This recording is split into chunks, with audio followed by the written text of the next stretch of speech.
Hello students, BA द्वितीय वर्ष प्रथम प्रश्न पत्र प्रशासनिक संस्थाएं।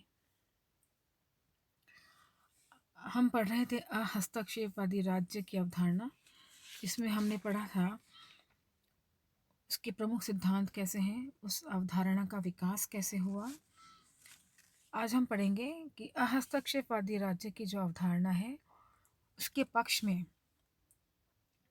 कई तर्क दिए गए हैं। उन तर्कों के बारे में आज हम जानकारी ग्रहण करेंगे।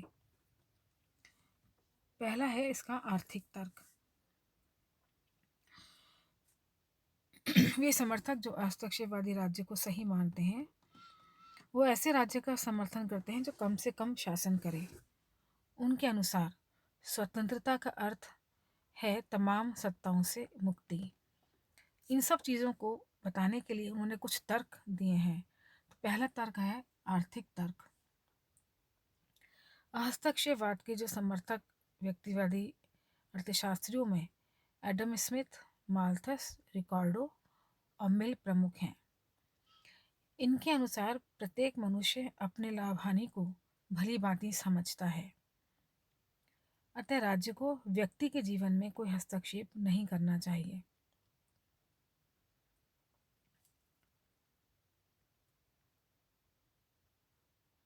वस्तु का मूल्य मांग और पूर्ति के सिद्धांत के आधार पर ही निर्धारित होता है।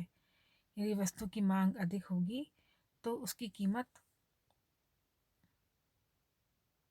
बढ़ जाएगी, और मांग कम होगी तो उत्पादन अधिक होगा तो कीमत घट जाएगी। इसलिए राज्य को इस क्षेत्र में कोई हस्तक्षेप नहीं करना चाहिए।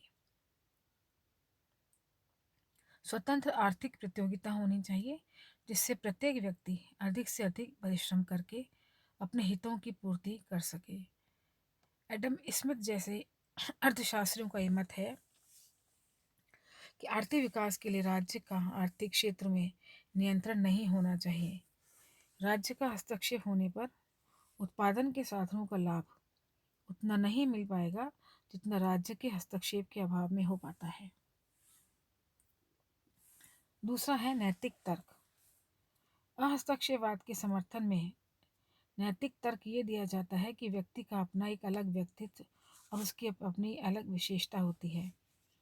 इसलिए राज्य का ये दायित्व है कि वह प्रत्येक व्यक्ति को अपने ही ढंग से अपने व्यक्तित्व का विकास करने दे।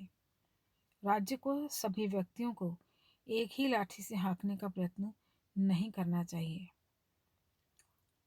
क्योंकि प्रत्येक व्यक्ति की अपनी इच्छानुसार शिक्षा, व्यवसाय, मनोरंजन और विचार होते हैं, तो उसको अपने विकास के लिए पूर्ण स्वतंत्रता मिलनी चाहिए।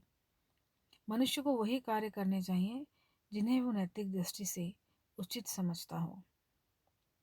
इस प्रकार व्यक्तिवादियों के अनुसार नैतिक विकास व्यक्ति के जीवन का एक महत्वपूर्ण पहलू है। तीसरा आता है ऐतिहासिक तर्क। ऐतिहासिक उदाहरणों से अहस्तक्षेपवादी यह सिद्ध करने का प्रयास करते हैं कि राज्य के द्वारा आर्थिक और सामाजिक जीवन में हस्तक्षेप सदैव हानिकारक रहा है। जब भी राज्य ने व्यापार और मजदूरी का नियमन किया, उसे हमेशा असफलता मिली।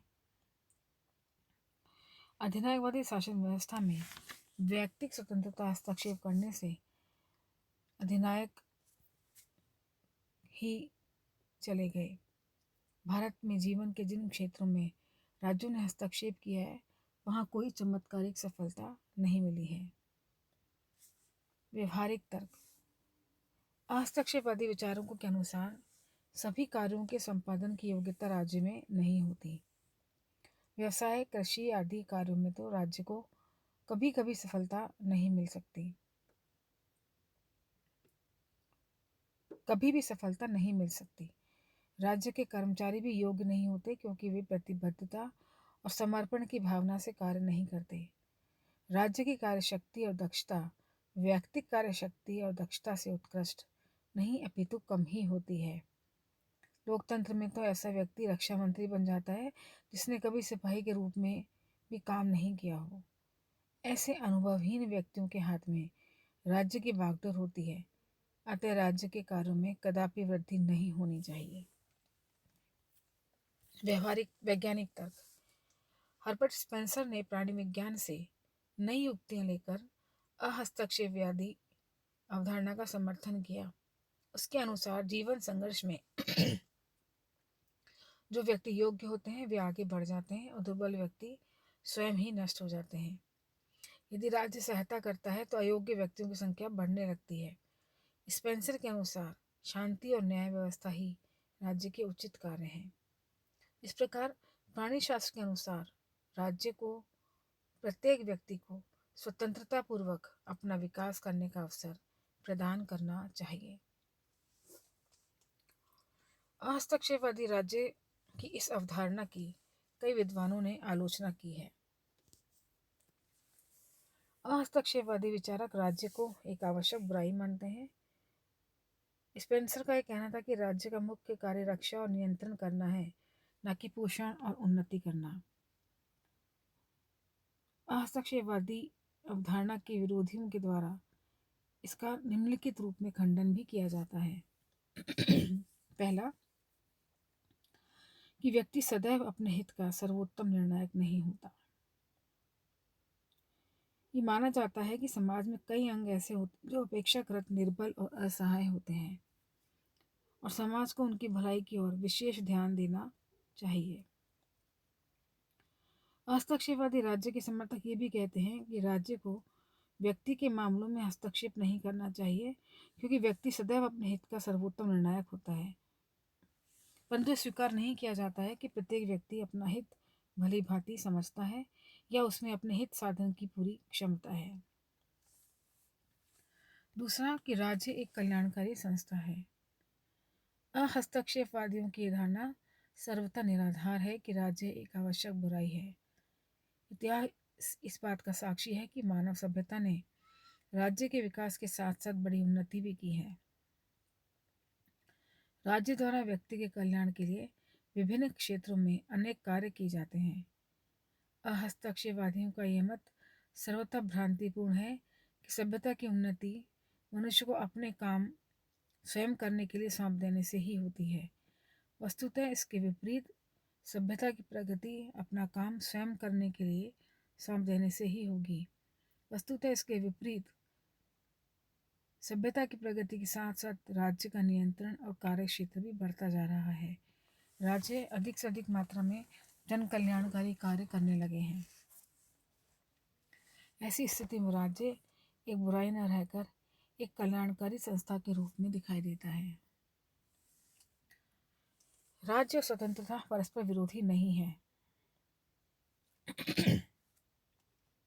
हस्तक्षेपवादी राज्य स्वतंत्रता को परस्पर विरोधी मानते हैं, किंतु आज ये सैद्धांतिक रूप से स्वीकार किया जाने लगा है कि राज्य का उद्देश्य विभिन्न व्यक्तियों और वर्गों के हितों में सामंजस्य स्थापित करना है।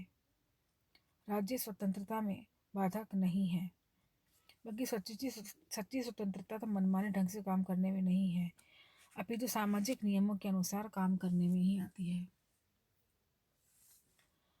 नैतिक स्वतंत्रता नकारात्मक न होकर सकारात्मक होती है।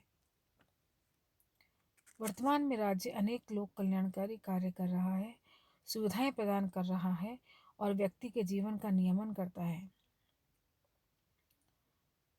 आर्थिक क्षेत्र में व्यक्तियों को यदि खुली छूट दे दी जाएगी तो निर्धन व्यक्तियों को बहुत कष्ट उठाना पड़ता है। अतः राज्य के हस्तक्षेप के बिना सच्ची स्वतंत्रता का उपभोग संभव नहीं है। समाज एवं राज्य की इस उपेक्षापूर्ण धारणा। व्यक्तिवादी विचारक राज्य को व्यक्तियों का केवल मात्र योग मानते हैं और व्यक्ति का स्वतंत्र अस्तित्व मानते हैं। पर यथार्थ में व्यक्ति समाज पर ही निर्भर है। व्यक्ति का समाज अथवा राज्य से पृथक कोई अस्तित्व नहीं हो सकता। मनुष्य का विकास समाज में ही होता है। अतः व्यक्तिवादियों की व्यक्ति को समाज से अलग करने की मान्यता दोषपूर्ण है।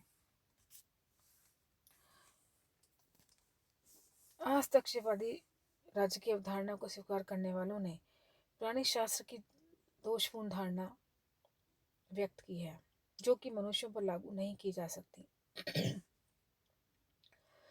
मनुष्य पशु न होकर मानवीय दायित्वों और नैतिक कर्तव्यों को समझने वाला प्राणी है। उसका यह धर्म और कर्तव्य है कि निर्भर असहायों की सेवा करे, उनकी सहायता करे।